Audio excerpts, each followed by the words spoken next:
Okay, so we are fighting a whole bunch of spiders. We're really doing okay.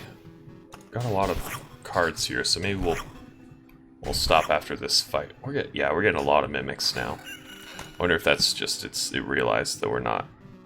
Well, maybe this is a false realization. I was gonna say that we're not as bad as we led on originally, but I mean, when you pull crap like stupid things like that, then that may not even be true.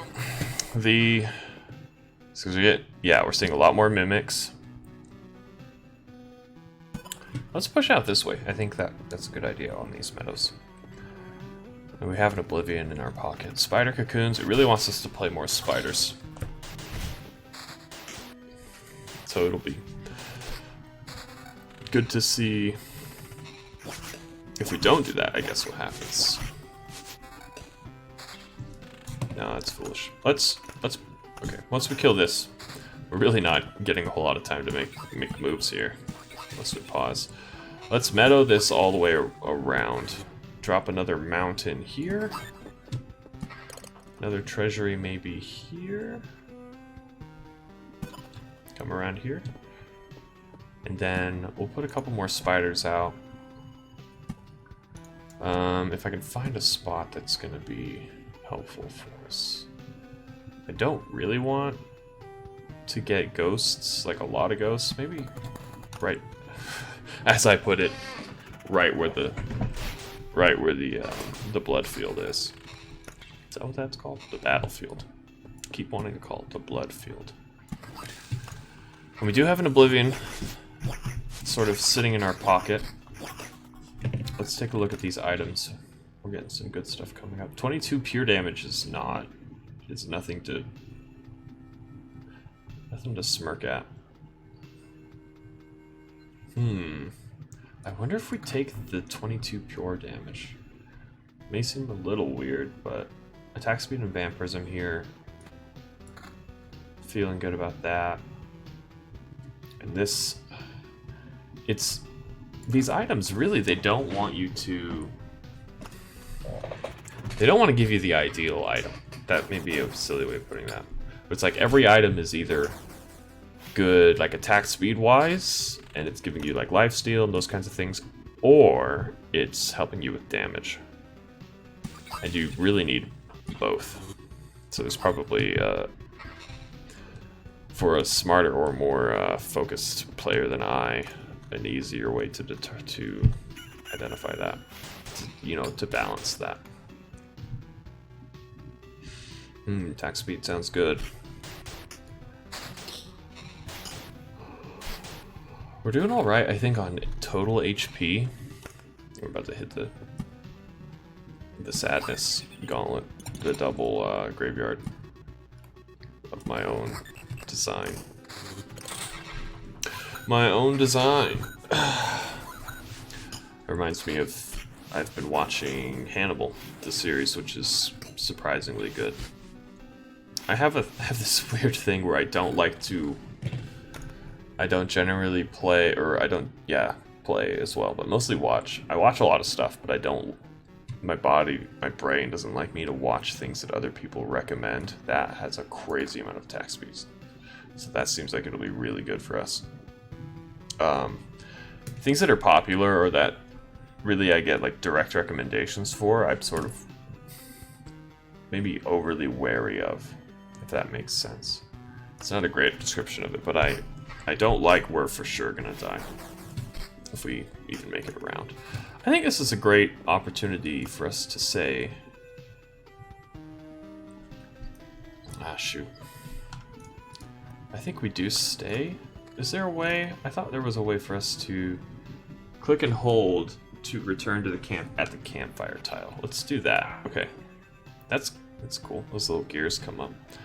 So if we make it to the campfire tile, which I think we might. Then if we take some better items, we will. If we make it to the campfire tile, which I'm hopeful for, then we'll go back automatically. And I'm thinking if we do that, if we can get back, we will have we'll get more of this stuff to go back with us if we make it all the way back and go at the campsite as opposed to trying to go in the middle of the run. And if that's the case, hear me out. I think we do one of these and we try and make this walk a little easier for ourselves. Actually, I will be really, really sad if these things end up killing us right at the end. If we lose to the... Oh, that's a grove. Oops. Ignore that. I don't really need those. We got a lot of HP that I'm quite happy with. Okay, Harpy's welcome to land there, because we will be stopping right before we get there. Ah, very nice. Okay, so I was right. We will not lose anything now because we're going to the... We're leaving at when we got to the campsite. Good thing the camp is right nearby. Now it's the perfect chance. Great, so I guess that space is actually the campsite. Like, this physical campsite is on that part of the loop, so we walk by it every time we make a rotation. Very interesting. Okay, so we just had to like stop and be like, you know what? Nah, we're just not gonna walk around again. Okay, good to be back. Hardly call it a success. I don't know. I think I would for sure call that a success. I got back with all of the crap that I accumulated, so at least one of us is bringing stuff back. My old memories of the world were gone. Oh yeah, he cares about memory. The path was empty again, and there was only darkness everywhere I looked. Interesting. So technically you remembered that you forgot something. We could find a way to use that. Let's talk about something more positive. We managed to tidy up this place. Time for the next step. What do you have in mind? That's not the voice that I want for him. Expanding the camp. We have people with all sorts of skills, from the cook to the alchemist, but each needs a place to work. However, we can't build anything with the local materials. You find a branch or a rock, turn away for a second, and it's gone. I'm afraid only you can solve this problem. The materials that survive your trips always look suitable for building. But those are just pebbles and splinters. How could you build anything with them? So he's saying, essentially, so your rocks and sticks disappear, but my rocks and sticks are somehow better? And she's saying, well, I'll see how she rebuttals, actually. Curious, huh? I realized it when I saw your campfire. The things you find seem to spread stability to similar materials and things. It's only a little change, but it's still something. Even a small branch is enough to make a wooden fence exist without constant oversight. Very interesting. So, we should have some stuff to make a couple of builds here. We can do, you can tell by the slightly lighter gray, the herbalist's hut here. Potion heals 4% of max HP. You can take up to 3 potions with you. 2 are refilled at the camp, and it unlocks the swamp card. That sounds pretty good. I'm not sure, again, if placement here matters that much, but let's go to the left of the kitchen area. It's a miracle we could find some fertile soil, and by a miracle save some seeds of precious healing herbs. I like to imagine that she came with the herbalist kit, so we put all the sticks and the rocks together and sort of slapped them together until we got a hut, and she was a part of that hut. So it's like poof. Also, by the way, there's a lady here that comes with the kit. You just add water. The real miracle is that all these healing poultices and balms still have some effect. We already lost many people because of the cataclysm. It would be nice not to lose more to any diseases. Maybe I do have a little bit of dyslexia. And these potions can help you as well. Take a vial or 2 on your trip, and your chances of getting back in one piece will be much higher. That is a freaky sound. Freaky sound. I wonder if we can upgrade any of these. I guess just the ones that have that symbol. It's like a pepperoni almost. Survivor tents. Okay. Okay. So really we've got some interesting... We have a new upgrade, so it should offer us a new card. Something about potions. They can be refilled at the camp. I wonder if that's something that we'll do here? Heals up to 4 HP plus 2 each loop.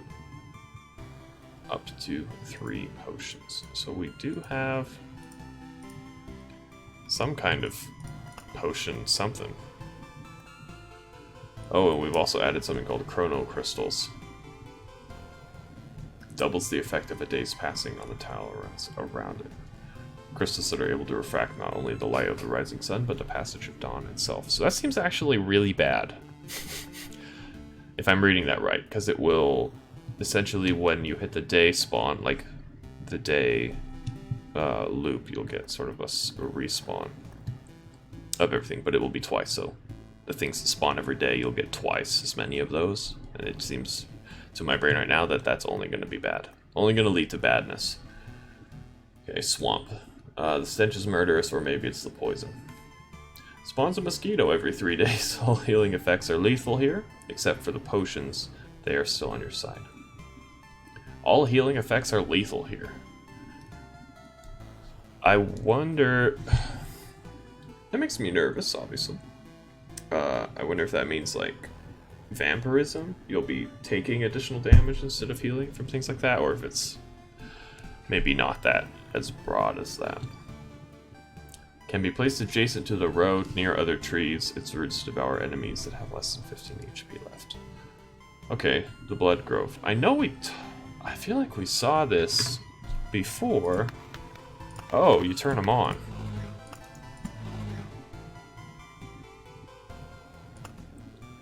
Okay, hold on.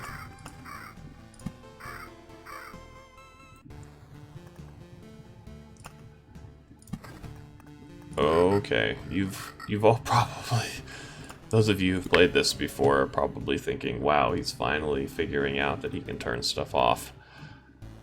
Yes, I am. So that just goes to show how proficient I am at this. Alright, so there's obviously tiers here. Different pages. Oh, they're like different decks. Oh my gosh, I'm so stupid. Okay, so this is, I guess, where the actual deck building comes in.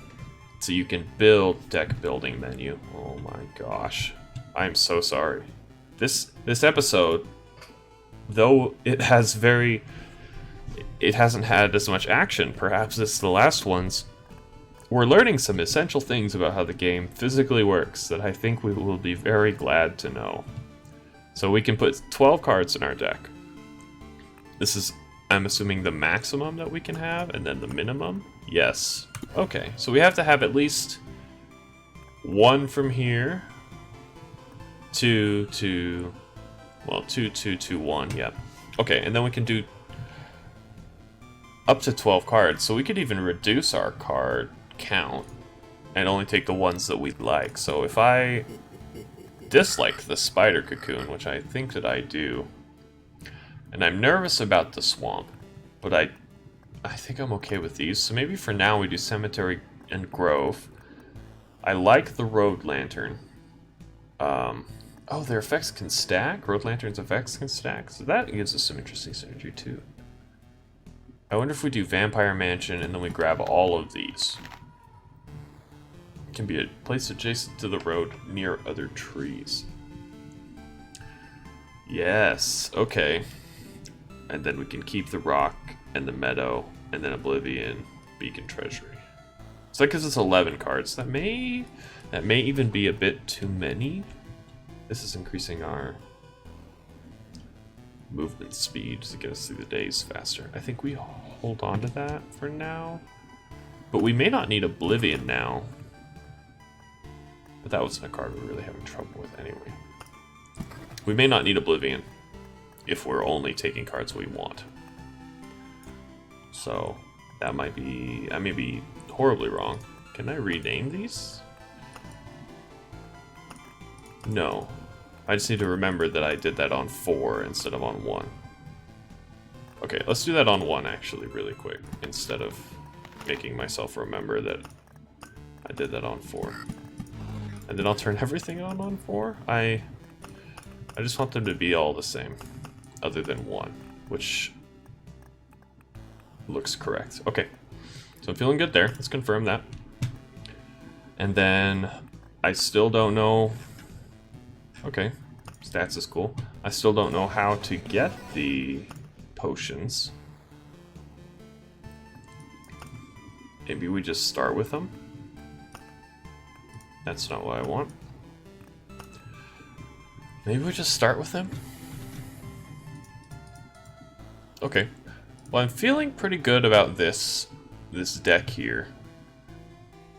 I think we haven't made a whole lot of progress in this particular episode because we finished out that last run, and now we're sort of looking at potentially starting another one. But I really don't want these videos to be too long. I'd rather you have the option of like watching a whole video and then instead of having to pause it in the middle, because I know that I'm not always keen to do that.